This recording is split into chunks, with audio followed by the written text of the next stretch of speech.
আজকে চলে এসেছি মায়ের বাড়িতে। তো মামন সোনা চলে যাবে কালকে, তাই মামন সোনার সাথে একবার দেখা করতে এসেছি। তো ও অনেকদিন ছিল, আর আজকে দেখো শরীরটাও ভালো নেই, খ্যান খ্যান করছে, কান্নাকাটি করছে, প্রচণ্ড শরীর খারাপ। তো তাই এসছি ওকে দেখা করতে। তোমার বোন দেখো আমাকে একটা লেবু চকলেট খাইয়ে দিল। আরে দেখো দেখো, ওকেও নিয়ে এসেছিলাম সাথে করে মাঠের মধ্যে। তো ও তো খুব কান্নাকাটি করছে, আমার কাছে থাকছে না। আর এদিকে আমি কত কত টমেটো তুলেছি, দেখো প্রচুর টমেটো হয়েছে। ওদিকে দেখো মামন সোনা সত্যি অনেক শরীর খারাপ, জানো তো। তো ও চলে যাবে বলে মনটাও ভালো লাগছে না আমাদের। আর ও খ্যান খ্যান খ্যান খ্যান করছে। আগে কত সুন্দর আমাদের কাছে থাকতো, কিন্তু এখন ওই যে শরীর খারাপের পর একদমই থাকছে না। তাই ওর বোনকে বলছি যে তুই ওকে নিয়ে চলে যাবি, চলে যাস না ওকে নিয়ে, ওর শরীরটা ভালো নেই এখন। তো ও চলে যাবে, শ্বশুরবাড়ি যাবে, তারপর চলে যাবে কোচবিহার।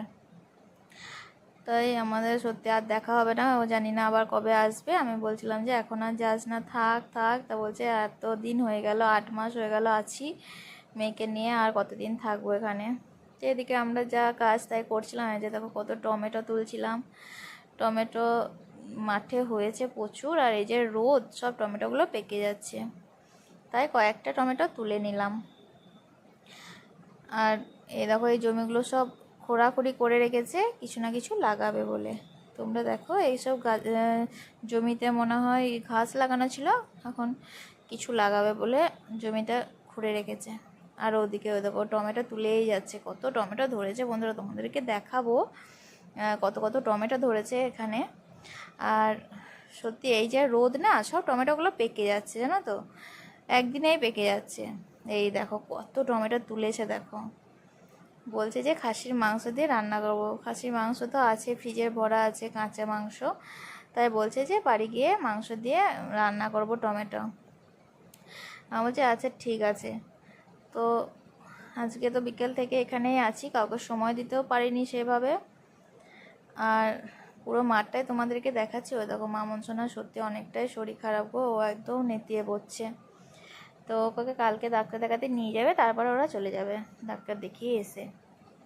তো চলো আর কি কি হয়েছে অবশ্যই দেখাচ্ছি। আমাদের গাছে বেগুন দেখাবো। এটা হচ্ছে সমস্তটা আমার মায়ের হাতে লাগানো বেগুন গাছ। তো তোমরা তো সবাই দেখেছো যে সাদা বেগুন আমরা রান্না করেছি, খেয়েছি, তো হেভি টেস্ট। তো দেখো এই দেখো এই সমস্ত গাছটি কিন্তু মা লাগিয়েছে। আর এই যে ফুলের গাছটা দেখছো, দেখো ধুতরা ফুলের গাছটা পুরো পঞ্চমুখী ফুল। সত্যি ফুলগুলো এত সুন্দর ছিল না, দেখো কি সুন্দর লাগছে, বেগুনি কালার আর সাদার মধ্যে। তো এগুলো পঞ্চমুখী ধুতরা ফুল, তোমরা দেখে বুঝতে পারছো কত থোপা থোপা। তো আমি ওই জন্য দেখো এক গাছ ধরে আছে দেখো। আর এইদিকে দেখো এই যে যেখানে ঘাস লাগানো ছিল সব জমিতে কিছু না কিছু লাগাবে, ওই জন্য সব খোঁড়াখুড়ি করে রেখে দিয়েছে। আর মা তো ওদিকে বেগুন তুলেই যাচ্ছে, দেখো এত শক্ত বোটা, মা টেনে তুলতে পারছিল না।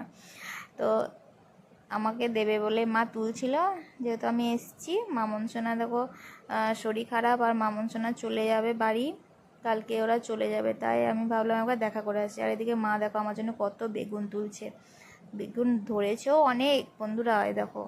আর এদিকে বাঁধাকপি লাগিয়েছিল, দেখো বাঁধাকপিগুলো এখনও আছে দেখো, এখন মনে হয় আর কেউ খায় না। তো এখানে একটা গাছে দেখো কত কত বাঁধাকপি ধরেছে, পঞ্চমুখী বাঁধাকপি থেকে শুরু করে দেখো সব কত রকম বাঁধাকপি। আর বাঁধাকপিগুলো কি হয়ে গেছে দেখো, এই বাঁধাকপিগুলো আর কেউ খাচ্ছে না বন্ধুরা। তো মাঠে এগুলো নষ্ট হচ্ছে দেখো। এদের এই বাঁধাকপিগুলো টেস্ট ছিল বন্ধুরা, আমরা তো খেয়েছি। তো এখানে কোনো মানে কোনো রাসায়নিক কিছু দেওয়া নেই, পুরোটাই জৈব সার দিয়ে বাঁধাকপিগুলো ইয়ে করেছে। তো টেস্ট খুব সুন্দর, খেতেও ভালো ওই বাঁধাকপিগুলো। তো আর তো মনে হয় যে বাঁধাকপি খাওয়া যাবে না, ওই জন্য এই দেখো মাঠের মধ্যে সব শুকিয়ে যাচ্ছে। কত কত বাঁধাকপি আছে এখনও দেখো, কেউ আর খায় না বন্ধুরা। আর এদিকে এগুলো দেখো পাটের শাক লাগিয়েছে, তো কত কত বড় হয়ে গেছে পাটের শাকগুলো। দেখো একটা গাছে কটা করে ধরেছে দেখো। এই লঙ্কা গাছগুলো আমরা দেখে গেছিলাম ছোট ছোট, তো কত লঙ্কা ফুল এসেছে দেখো। আর প্রত্যেকটা গাছেই লঙ্কা ধরেছে আর ফুল এসছে দেখো, তোমরা দেখো। আর এদিকে পালং শাকগুলো দেখো আমরা কিছুদিন আগে তুলে নিয়ে গেছি, এখন পুরোটা একদম সব ফুল হয়ে গেছে। ধনে পাতাগুলোও দেখে গেছিলাম, ধনে পাতাগুলো দেখো কত ফুল হয়ে গেছে। এবার ধনে মনে হয় ধরবে, কারণ ফুল যখন হয়েছে তখন ধনে তো ধরবেই। তোমরা দেখো, এই যে দেখো ধনের ফুল, এগুলো ধনে ধরবে, কত সুন্দর